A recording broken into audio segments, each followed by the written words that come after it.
Le pacte de l'or noir. Partie 1. L'ascension. L'histoire commence dans les rues bruyantes de Lagos. Tunde Okoro est un jeune homme brillant, mais fatigué de la pauvreté. Il a une petite entreprise de transport logistique en ligne, mais les dettes s'accumulent.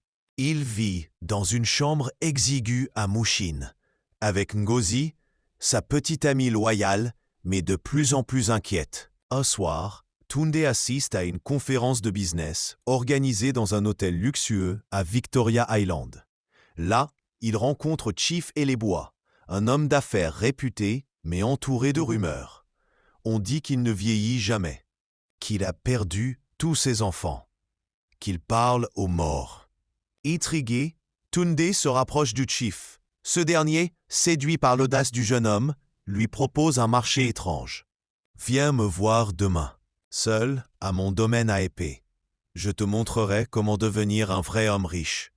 Mais sache, tout a un prix. » Contre l'avis de Ngozi, Tunde s'y rend.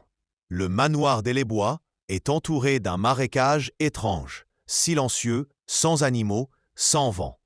À l'intérieur, le chief l'emmène dans une pièce cachée, éclairée par des lampes à huile. Il y a là une vieille jarre noire, gravée de symboles anciens. Bois ce sang, fais le vœu de ne jamais manquer d'argent, et je t'ouvrirai les portes du monde. Tunde hésite, mais pense à sa mère malade, à ses dettes, à son avenir. Il boit. Dès le lendemain, tout change. Ses livraisons explosent. Des investisseurs le contactent du jour au lendemain.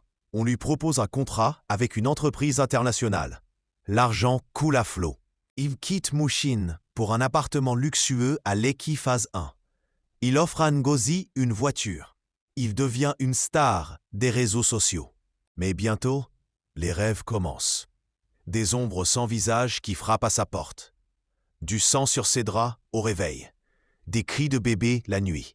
Et surtout, un corbeau noir qui le suit partout.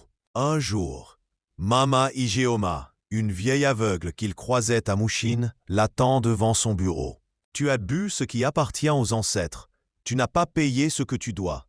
Mais bientôt, tu le sauras. »